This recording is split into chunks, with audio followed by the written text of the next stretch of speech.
За үзэгч та бүхнийхээ орой мэндийг айлтгая. Тэгэхээр Дорн телевиз одоо үзэгч та бүхэнд 2017 онд одоо хүргэж байсан мөнхөд орших шүтэн ашид дэлгэрэх буян гэсэн энэ одоо их бурхантын тухай одоо өгүүлсэн танин мэдгүй энэ одоо түүхэн баримтат нэвтрүүлгийг одоо та бүхэндээ толиулах гэж байгаа юм. Тэгэхээр нэвтрүүлэг эхлэхийн өмнө бол бид одоо тухайн үед одоо одоогоос 4-5 жилийн өмнө одоо энэ хөө нэвтрүүлгийг одоо хийж байсан зохиолчтой одоо Монгол Улсын соёлын гавь зэтгэлтэн Хэрэгватай уулзаж бас энэ нэвтрүүлгийн өг түүхийн талаар бас товчхон танилцуулга та бүхэндээ хүргэе гэж бодож байна. Учир нь одоо ойрын өдрүүдэд одоо манай дорнчууд их бурхантыгаа одоо дахиж шүтэх ийм үйл ажиллагаа болох гэж байгаа. Энтэй холбогдуулж бид одоо энэ одоо мөнхөд орших шүтэн ашид дэлгэрэх буян гэдэг энэ баримтад танин мэдхийн нэвтрүүлгийг үзэгч та бүхэндээ дахин хүргэх гэж байна. Дорн телевизийн одоо алтан фондоос энэ нэвтрүүлэг хүргэх гэж байгаа. Тэгэхээр одоо нэвтрүүлгийн зохиогч бол Монгол Улсын соёлын гавь зэтгэлтэн Хэрэгва байгаа. Тэгэхээр ер нь та энэ одоо нэвтрүүлгийг энэ танин мэдхийн энэ баримтад одоо энэ бурхан шүтэнтэй холбоотой нэвтрүүлгийг ямар зорилгыг агуулж анх хийжсэн юм бэ гэдгээс эхлээд мэдээлэл өгөхгүй юу те. За манай одоо энэ залуучууд маань нуурын долгой шиг араасаа ингэж орж ирээд байгаа л да хүний хөгжлийн ямаараа. Тийм учраас залуу үеийнхэн бан цаг үрийг ямар ч үед энэ орон нутгийнхаа их бурхныг ямар зорилгоор яаж бүтээсэн, хэн бүтээсэн, хэдэн оны үед хийсэн, ач тус нь юу юм, үүнийг одоо мэдэж байгаасаа гэдэг зорилгоор ийм танин мэдхийн нэвтрүүлэг хийсэн. Нэгсэндээ энэ бол цаг хугацаанд тухайн хуучрахгүйгээр энэ нэвтрүүлгийг түүх юм чинь яагаад түүхээ ихэр хуучрахгүй л дээ. Ингэж бодож энэ нэвтрүүлгийг анх бичсэн байгаа юм. Тэгээд яг тэ шашин талаас нь энэ бурхны талаас тайлбарлсан зүйл байгаа. Нөгөө талаас нь нөгөө урлагийн гайхамшиг чулуун урлагийн гэж ярьдаг монументал урлагийн гайхамшиг болсон дэлхийд госгүй бүтээл болсон энэ талаас нь бас таны мэдүүлэх ийм зорилго тавьсан байгаа юм л да. Тэгээд яг хуу манай түүхчид бас янз янзаар үзээд байдаг л да. Энэ их бурхныг одоо яагаад бас бүтээх болов ямар одоо юунаас болж үтээсэн юм тааван гэдэг энэ дээр манай судлаачид эрдэмтэд бас янз янзын санал бичээд байгаа юм. Таны яг энэ нэвтрүүлэг бол аль талаас нь гаргаж байгаа вэ? Энэ их бурхантыг бүтээх болсон учир шалтгаан үүдэл санаа нь юу байсан бэ гэдгийг тэр их түүхийн хөдлөшгүй баримтаар одоо бичих нь зөв болов гэж бодоод тэгээ энийг бол манай нээст эрдэмтэн актимч иш нацаг дөрж байгаа түгээмэл элбэгтийн одоо 11-р оны Цэцэнхэн аймгийн чуулганы хуулга данснаас авч утсан байгаа юм. Тэр нь 1861 оны одоо аймгийн төрийн байгууллага гэсэн чуулганы хуулга дансанд тэмдэглэсэн. Тэр хуулга дансанд юу гэж тэмдэглэсэн бэ гэхдээ зэрэг ойрын хэдэн жилд одоо манай Цэцэнхэн аймгийн хэмжээнд хүн мадын хижиг өвчин одоо дэлгэрч ихээхэн сүйдсний дээр мөн чуулган дарга жанждууд удаа дараа насварлаа. Энэ юунаас болов гэдгийг хэлэлцээд мэрэгд ламнараас асуувал хариу одоо хэлэхдээ бол Жанграасыг бурхныг чадах чинээгээрээ олныг бүтээвэл энэ гай гамшиг өтөр төргнээ арилах болно гэж ингэж альцсан байгаа юм. Ингээд чуулган даргын ноёдын чуулганаас бол тоованг бол одоо тоовангийн гушуунд олон дархцуултай учраас танаа гушуунд босгоно гэд ингээд хийцэн тоованг утаа тэр ажлыг удирдахаар дохон томилсон. Одоо олон ноёдын саналаар ингээд дохон томилогдсон хүн. Тэгээ тоованч тамсагт 12 дохой зэсээр бүтээгээд алт төргөө дараа нь тэгээд тэр бурхныг залах одоо юу байхгүй юу? Сүмийн хамт байгуулахаар. Тэгээд тоовонч анх чулуугаар бүтээх гэж оролдог хүн байна шүү дээ. Зэсээр 12 дохой бүтээхэд тамсагт 2 удаа оролцсон байна. 12 дохой гэдэг чинь нэг нь 35 см-ээр бодоход 3 м-аар 4 м шүүн дээр байхгүй юу. Тэгээд тэр нь 2 дахиад нураад очсон. Одоо тэр үед жоохон одоогонтой адилхан тийм ган төмөр 10 туурд хийдэг байсан юм уу хийгээгүй байсан юм уу бүү мэдлээ. 2 дахин нурж очихоор нь лус авдаг таалахгүй байна. Ерөөсөө болий. Тэгээд гатахгүй эрэгцэг дээр аваачид баруун эргэрт нь одоо чулуугаар гэвтээ дүрээр босгосон ийм түүхтэй. Тэгэхээр энийг би түрүүнд яагаад тэр анхуул тэр хүн мадын хижиг өмчин надад хүн амтны зүй усаар одоо цаг бусаар нөхцөн зориулж энэний шалтгаан өвдөл санаа нүнээс шалтгаан бүтээсэн байхгүй юу. Тэгтэл одоо өнөөдрийн зарим судлаачид тоовн тэр үед зүүн хязгаараас 1930 он ч юм уу Японууд халдахыг мэдээд их нутгаа хамгаалахын тулд өөдөөс нь харуулад их бурхан бүтээсэн мэтэр ингэж бичээд яриад байгаа бас судлаачид байгаа юм аа. Тийм учраас энийг гинхэн их түүхэнд бичсэн тэр нацаг дөржван тэр хуулгадаас бичснээр нь бид ойлгох нь зөв юм аа гэж ингэж бодож байхгүй юу. Энэ ийм учиртай юм аа ерөнхийдөө бол тийм. Таны энэ нэвтрүүлгийн зохиолч гэсэн яг тэр их түүхэн дээрээ л суурилсан. Баримтыг барь бид яг тэр баримтаар. Та одоо судлаач бас энэ гавьяц зүтгэлтэн хүний хувьд яг энэ одоо эрдэмтдийн таны өөрөө яриад байгаа энэ эрдэмтдийн одоо яг энэ их бурхантын талаар бичиж тэмдэглэж байгаа энэ мэдээлэл дээр нь ямар бодолтой явдгийг энэ одоо зөв байдг юм уу ямар манай зарим эрдэмтдүүд олон янзаар бичиж байгаа шүү дээ. Зарим нь бол одоо бас яахан тийм хилийн дарсан овоо хилээ мансан бурхан ч гэдэг юм уу. Одоо ингээд одоо бүр дэндүү эдүүгээс хэлж одоо маягтай. Нөгөө 39-ны үйл явдал ч юм уу 60 хэдэн онд Хятад Монголын харилцаа их муудсан үед ч юм уу одоо зүүн зүгээс аюул давтлагад хамгаалахаар босгосон мэтэр бичиж байгаа нь бол их түүгийн үндсэн баримтаасаа зөрчөөд байгаа юм л да. Тэгэхээр бид аль болохоор энэ бурхан бүтээсэн учир шалтгааныг зөвөр ойлгох нь их чухал байгаа юм аа. Тэгээд яг энэ үүдэл санаанаас анх босгосон бүтээсэн энэ бурхан бүтээсэн үүдэл санаанаас нь бодох юм бол өнөөдөр манай Дорнот аймагт чинь хүм малын өвчин, халдвар төвчин бас дохиож, гарц хохирол дохиож байна. Ард олны маань сэтгэл санаа гундуу байна. Айж эмээсэн байдалтай байна. Энэ үед бол одоо хүн гэдэг чинь өөрөө оюун санааны амьд юм аа. Тийм учраас оюун санааг нь өргөж өгөх ийм одоо шаардлага та юм шиг санагдаад байгаа юм. Тэгээд харин аймгийн засаг даргад санаачлал гаргаад их бурхантай дахих асуудал яригдаж бас ойрын үед цөөхөн одоо лам хургуудын цагийнхаа байдлаас толтой. Цөөхөн лам хургуудын хүрээнд дахих болж байх шиг байна. Тэглээ зэрэг бол одоо өнөөдөр энэ нүүрсэн аюулын үед сэтгэл санаагийн нүд хүн нэг айж эмээхгүй байх, энэ гамшиг зовлон, энэ айдас хүдис, энэ гамшиг гарц гаяа барцад өтөр түргэн арилнаа гэсэн ийм нэг оюун санааны одоо дархлаатай, мэдрэмжтэй байх хэрэгтэй байна л да. Тийм учраас энэ одоо их бурхнаа өмнө дахиж ирсэн тэр уламжлал нь тэр уламжлалыг хадгалаад өнөөгийнхөө ард иргэдийн санал бодлыг хүндэтгээд ингээд их бурхнаа дахихд бол одоо ер нь нэг буруутаад байх юм байх. Энэ бурхны дахлаагээд өвчин зовлон бүрний арилахгүй мэдээж байх. Гэхдээ нэг ард иргэдийнхээ оюун санааг өргөж өгөх хэр дархлааг нь бий болгох бид одохгүй өтөр төрний зовлон бэрхшээр арилаад энэ камгодон сайхан амьдралтайгаа золох юм аа гэсэн тэр итгэл бишрлийг нь бий болгож өгөхөд одоо бас энэ одоо уламжлалаад байгаа энэ бурхнаа дахих нь бас хэцүү юм уу гэж би дотроо бодож яваа юм. За баярлалаа. Тэгэхээр эрхэм үзэгчдээ 2017 онд одоо бүтээсэн Дорн телевизийн одоо фондод байгаа мөнхөд орших шүтэн ашид дэлгэрэх буян гэсэн энэ их бурхантын тухай танин мэдхийн баримтат нэвтрүүлгийг одоо үзэгч та бүхэндээ төлөвлөх гэж байна. Энэхүү нэвтрүүлгийн зохиолчор Монгол Улсын соёлын гавьяц зүтгэлтэн хэрэг Аман Дорн телевизийн найруулагч Инх Холорнаар энэ нэвтрүүлгийг бэлтгэж та бүхэндээ хүргэсэн байгаа. Одоо ингээд та бүхэнд нэвтрүүлгээ хүргье.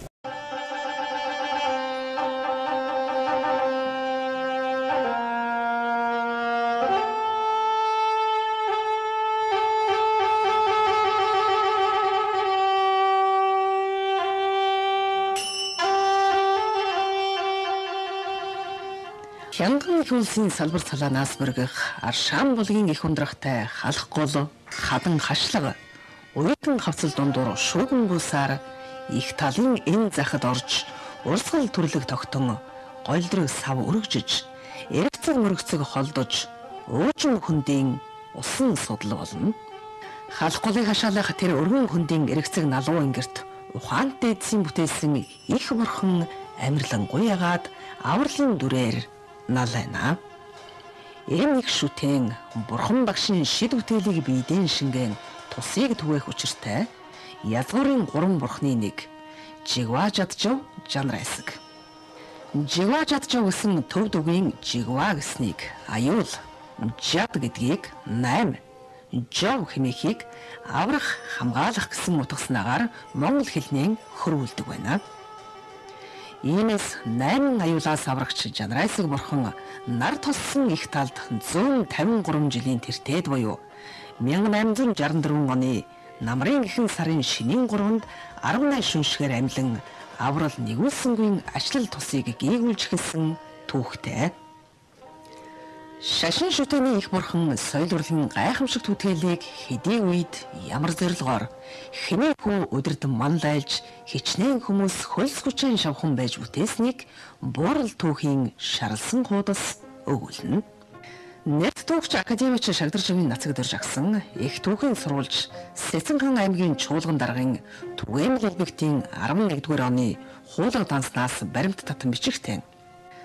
Түгээмэл элбэгтийн 9-р он буюу 1859 он Сэцэнхан аймгийн Чуулганы газраан ихэс ноёд хуралдаж ойрын хэдэн жил цаг улирлын байдал сайнгүй болж аймгийн хүн малд хижиг гамшиг ган зууд тохиож үлэмж сүйдсний дээр аймгийн Чуулган дарга Жанжин нар удаа нас барав. Энэ юунаас болов хэмээн харилцан хэлэлцэж мэрэгд лам нараас айлтгал гуйсан нь Жанрайсаг бурхны хөргийг чадахын чинээгээр олныг өвтөөвөл гай гамшиг түргэн арилнаа гэж авал болгожээ. Ноёд удтал зөвлөлдөн хэлцсийн дараа Тоовангийн хошуунд дарагчул олон учир тэдний хошуунд Жанрайсаг бурхныг зэсээр 12 тохой өндөр бүтээлгэж бас тэрхүү бурхныг залах сүмийг мөн адил байгуулахаар тогтжээ гэж тэмдэглэсэн байна. Энэхүү бурхан бүтээх үлэмж буйны үйлсэд олон ноёдын санал зараалаар тохиогдсон Тоован гэж хэн бэ? Халахгүй нутаг орон болон сул харын харцаард эл шарын лам хувиргуудыг хамтадхан хошуу болгон захирсан анхны ноён Пунцгийн 7 дахь үеийн залгамж Бат очрын тогтох төр. Тэрээр төрж өссөн их нутгийн хаан Сөөм газар сөөг дэрсийн төлөө тэмцэж явсан их оронч бэлэг ухааны түлхүүр бичиг үсэг зохион дэлгэрүүлж хошууны олон багчуудын сургууль нээж ахуй амьдралан өө татах айлал сургаалan үнний ном болгон түгээсэн соён гэгэрүүлэгч харь элэгтэн царайчлахгүй аж төрхөөр алсыг харж ихийг хийсэн эдийн засгийн шинжлэгч байлаа. Тоован өндөр цол хэрэгэм их эрх мэдэл чанга сэтгэл хатуу гараараа ихийг бүтээлгсэн ч бас бараан толботой. Түүний цагаан дэвсгэртэй бараан мингтэй үйлс бүтээлийн замыг нэгтгэн нэрлсэн мэт хаалхын хэцүү Тоован гэж алдаршин мөнхөрсөн хүн. Хэцүү амтны өргөн хүрээтэй олон талтай үйл хэргийн тэргүүн магнайд их бурхан залагдана. Тоован ноёдын чуулганаас тогтоосныг соор болгох гэж бүтлгүйтгэхийн гуниг бүтээхийн баясгалан хоёрын аль алийг амсаж явсан байна. Халахгүй нутгийн ахмад цэхэтэн 4 төрлийн нүүр үзэж өндөр настай уулсан Магсаржавын Дандин сүрэн агсан. Тоован их бурхныг тамсагт зэсээр босоо дүрээр бүтээлэх гэж оролдоод 2 удаа нурж унахаар нь лус савдаг таалахгүй байна хэмээн халахгүй чулуугаар хэвтэй дүрээр байгуулсан гэж нутгийн өвгө төгшөд хуучлан ярилцдаг байсан гэж дурсамжийн номдоо бичжээ. Бүтрэн хазгаа оролдлогоос илүү том үүдэл санаа урган үед ажил өрнөн мөнхөд орших шүтэн аштад дэлгэр буян болжээ. Чарльсон хотоос 360 км-ийн алсад халахгүй баруун эргэцгийг дэрлүүлэн жигваж авжад Жанрайсаг бурхан хийгээд бурхан шүтэнийг 2 га талбай хүрээлэх давхар чулуун 3 буюу гүмгэрванд залан уралсан байна. Талбайн төр дунд 81 тохой буюу 28 м 74 см өндөр лагшин бүхий нэгэн нэгүрт 8 нутарт Жанрайсаг бурхан чулуун сэлбэр дүрээр тов байна. Бурхны баруун дөрвөн мутар арслан, заан, могой, догшин хүний дүрстэй, зүүн дөрвөн мутар гал, ус, гох дэгэ, гард шувууны дүрстэй. Энэ дүрсэл нь будын шашны учирсан ухааны үднээс омогт арслан, мунхаг заан, хилэнт гал, атаархалт могой, мөн үзлийн хулгай, хармын төмөр чөдөр, хүсэлт хар ус, эндүүрлийн магчдыг төлөөлөхийн цаана биеэр нүүрлэх 8 аюул, сэтгэлээс үүдэх 8 аюулаас сэрэмжлэн хамгаалах бурхны түгээх тусыг илэрхийлжээ. Бурхнаа тариулан дарих бурхад бодис ураг зүрхэн тарин 8 тахил 7 эрдэнэ бад цэцэг 10 хангал мөрөглийн тавцсан тэргүүтнийг мөн адил уралжээ. Ийхүү бурхад шүтээдийн чуулга чулуун урлагийн гайхамшигар бийжин нэгэн дор цогцлон байна. Өнөөдөр энэ цогцлбор ургаа чулуу шиг товойж зурвал мэт өнгө дэлэг хин үүсэл 160-аад жилийн өмнө хэрхэн яаж эхлэв? Түүхийн хуудас сөхий.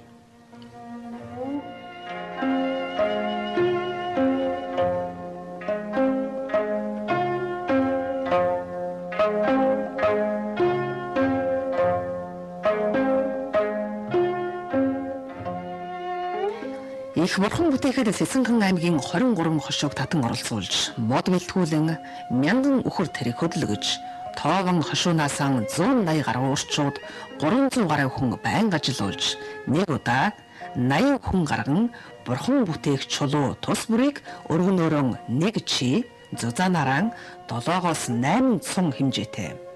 Уртыг хамтдах нь бодвоос 9840 гаруй чи чулуу бэлтгүүлсэн байна. Мөн 40 гаруй хүн гарган газрыг тэгшлүүлэн тоосго шатаах их нөхөйг малтуулж үлэн хэмжээний тоосго шатаасан гэх мэтийн хэсэг бүсэг баримт түүхийн хуудсанд үлдсэн байна. Би өөрөө Дорн аймаг халахгүй сумын Баяр багийн бүр одоо яг их бурхны одоо орчмаар одоо нутгалж байсан аав ийм нутгийн уугуул иргэн байгаа юм аа. Их бурхны бол багаасаа ухаар хуяасаа сонсч байсан. За миний хувьд 1949 оны сүүл 50 оны ихээр одоо анхудаа харсан санддаг юм байна. Энэ үед би 5-6 настай байсан. Аав маань биеийн удаж их бурхны орцоо байдаг сүртийн аршаанд хүртэхээр ингэж очих үед их бурхандаа зөлөрж мөрөгсөн.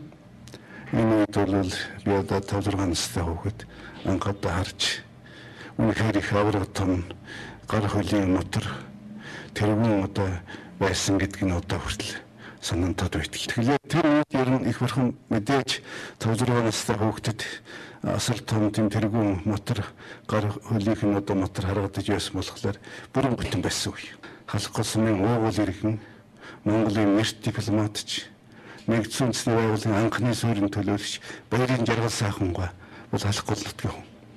Жаргал сайхангаа өөрийнхөө бичсэн Алаг жарны бодрол гэдэг номонд би 1949 онд тухайн үеийн одоо Оросын холбооны улсын нэрт эрдэмтэн активч академикийн хамт их бурханд очсон юм аа. Ингээд нэрт эрдэмтэн уг бурханыг хараад дараа нь дуу алдан би хэл талыг Монгол нутагт ийм асар том урлагийн бүтээл байна гэдгийг зүйдлсэн ч үгүй явлаа гэж гайхам багтаж байсан. Тэгэхээр тэр үед бол бүрэн бүтэн байсан ойлгомжтой байна.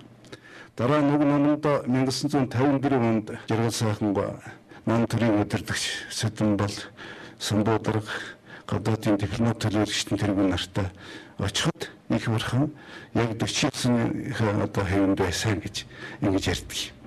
Тэгэхээр ер нь их бурхан болохоор 50-аад оны дунд хүртэл бол ямар ч байсан хөндөгдөөгүй байсан юм. Ер нь их бурхан бол аргагүй том байгууламж 2 газрыг эзэлсэн. Ер нь дэрэгдэн очсон хүн бол шууд одоо тэргүүн харахад баг малгай мунхаар ийм одоо том одоо бүтээл байгаа. Дэлхийд 3 том одоо Жанграасыг бурхан байдаг гэсэн.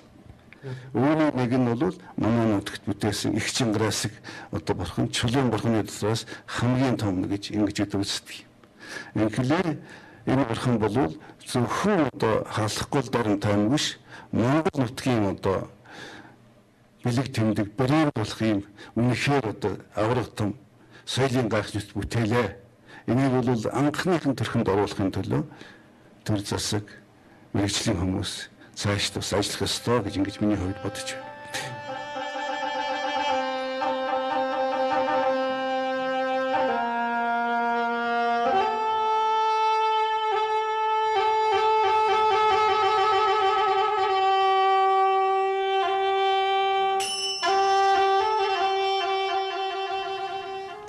Монгол уран дархан сийлбэрчид нүд чилэх, гар цуцах, бие сулдахыг огоорн орхиж, ур ухаанаа шингэн бул том чулууг бурхан болгон уралжээ. Тэд хахир хатуу чулууг цалин мөнгө шиг хээлж, цагаан хус шиг сийлбэрлэн чулуун урлагийн гайхамшигыг харуулж чадсан байна. Ийхүү тал нутгийн ухаант мэрэгэн уран дархан өвөг дээдсүүд Монгол нутагт анх удаа язгуурын 3 бурхны нэгэн дүрийг дэлхийд гайхуулах хэмжээ хийцээр бүтээсэн байна. Халахгүй нутгийн уугуул нэр дипломатч Баярын жаргал сайхан агсан. Дэлхийн улс хурлуудээр эх орноо төлөөлөн явж ёстой юм үзэж нүд тайлсан бурал байлаа. Тэрээр дэлхийд дахин далдарсан уран баримлын том чулуун дурсгалыг би Египт, Энэтхэг, Шри-Ланк, Афганистан зэрэг олон оронд очиж үзсэн. Тэргээртэй харьцуулахад их бурхны хэмжээ хийц бүх талаараа хүн төрлөختний соёл урлагийн дурсгалын санд орж ЮНЕСКОд бүртгэгдэх бүтээл аргагүй мөн байлаа гэж дуу алдан бичжээ. Энэ хосгүй том, ижиггүй сайхан байгуулалт, уйлрах цагийн эргэлт, ус боргооны урсгалт, урангал үндэсний төрөлтөөр өнгө гундаж, судал завсар сууж байсан хэдий ч их цэрэн 80-аад жилийг үджээ. Үдэл сүртэлд дэглэм шашин бурхан хоёрыг хар тамхи хорт утаа болгон хорж цагдаж байсан цагт энэ бурхтын чуулга эвдэрч сарниж эхэлжээ. Их бурхан сэвсүүлсэн лагшнаан далдлах гэсэн мэт их нутгийнхаа элс шороонд шургасан юм. Шашин шүтлийн шин сэргэлтийн эхнээс их бурхнаа хуучин төрхөөр нь сэргээн залах олон түмний өргөн хөлгөөн дорнод нутагт өрнжээ. Төр засгийн байгуулагч бүх талаар нь дэмжиж тусалсан байна. 1994-өөс 1997 онуудын анхны сэргээн засварлалтаар их бурхан гүнгэр вандаан иргэн заларч зон олны сэтгэлийн торгон жолоо сүсгийн мяндсан үчгийг өөртөө татаж авсан учиртай. Гэвч бурхны үрэгдсэн болон сэвсэн эсхийг цементэн зурмгаар хэвлэж түүнтэйгэн ижилсүүлэн бурхад шүтээнийг мөн зурмгаар гилайтлан шавардан их хийс буюу чулуун урлагийн гайхамшигыг алдагдуулсан гашуун сургамжтай. Тэгээд ч анхны дахин сэргээлтийг задлан цэвэрлэх, цементэн хийцийг чулуун хийцээр шинжилэн солих, ахин сэргээлтийн ажлыг 2011-ээс 2016 онд өрнүүллээ. Олон улсын соёлын өв, түүх дурсгалын хадгалалт хамгаалалтанд тавьдаг үндсэн зарчмыг чанд баримталж, их бурхнаа их хийцээр нь бүрэн бүтэн болгож байна. Энэ нь их буйны том үйлсээ. Аймгийнхаа хэмжээнд улсын хамгаалалттай төгсөлийн 3 дурсгал зүйл байдаг. Тэгээ энэний нэг болох их бурханд гэдэг зохицол барыг сэргээн засварлах эхлэх сүүлийн 4-5 жил хийж байна. Тэгээ сэргээн засварлах үйл ажиллагаа үндсэндээ одоо нэг 80 орчим хувьтай явагдаж байгаа. Бид хамгийн гол болох том бурхнаа бол гүйц сэргээн засварлаад дууссан. За энэ сэргээн засварлах үйл ажиллагааг соёлын өвийг сэргээн засварлах үйл ажиллагаа гэдэг бол хамгийн гол нь олон улсын хэмжээнд барьж мөрдөж байгаа зарчмыг барьж ажиллах хэрэгтэй байдаг.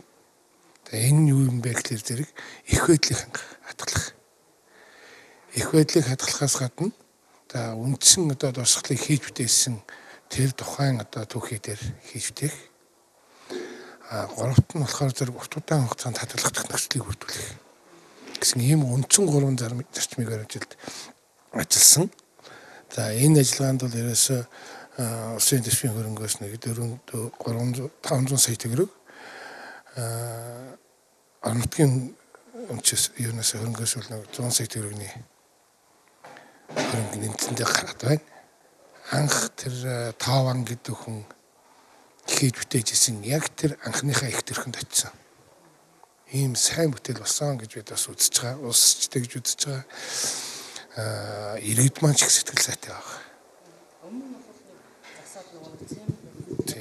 За яг энэ одоо сэргээн засварлах ажиллагааны явцд бол хамгийн хүнд асуудал юу байсан гэхээр зэрэг 96-7 оны үед сэргээн засварлахдаа их төрхийн алдагдуулаад нөгөө үндсэн түүхэд материалаар нь хийх зарчмыг бас алдагдуулаад урт удаан нөхцөлд хадгалагдах тэр зарчмыг бас алдагдуулаад зөвхөн одоо цементээр одоо бурхны эвдэрч гэмтсэн эсгүүдийг битүүлээд ерөнхийдөө хийсэн.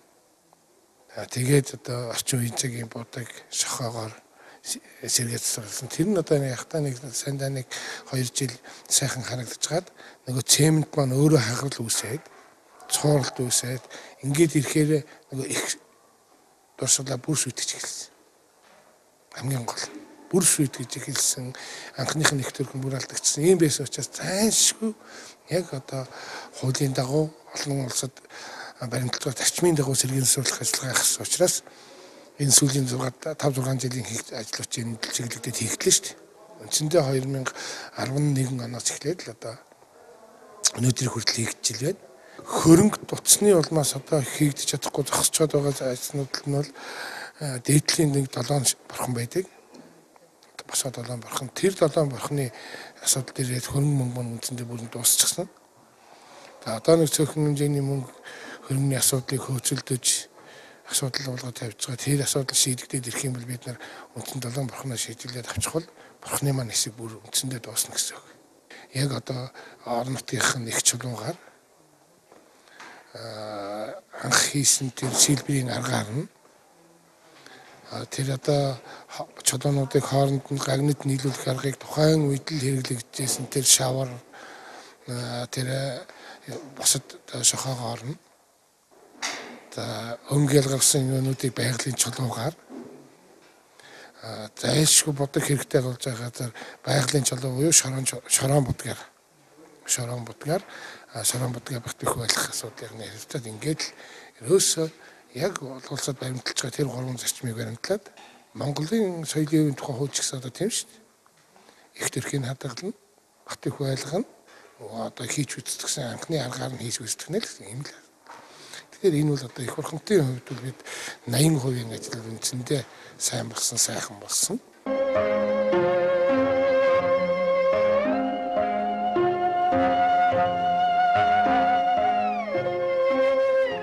Чайлсан хотоос 360 км-ийн алсад галх голын эргэцгийг дэрлүүлэн бүтээсэн 2 га газрыг эзэр нэгэн сүндэрлэх чанарайсаг бурхан сүлгтэн голны сэтгэл, итгэл, бишрэл залбирлыг бүрнэн хураасан их бурхтын цогцлбор юм аа. Их бурхнаа Монгол түмэн, Монгол туурхтан бурхан шашинтны сүсгийн дээдэн залан хүндтгсээр байна.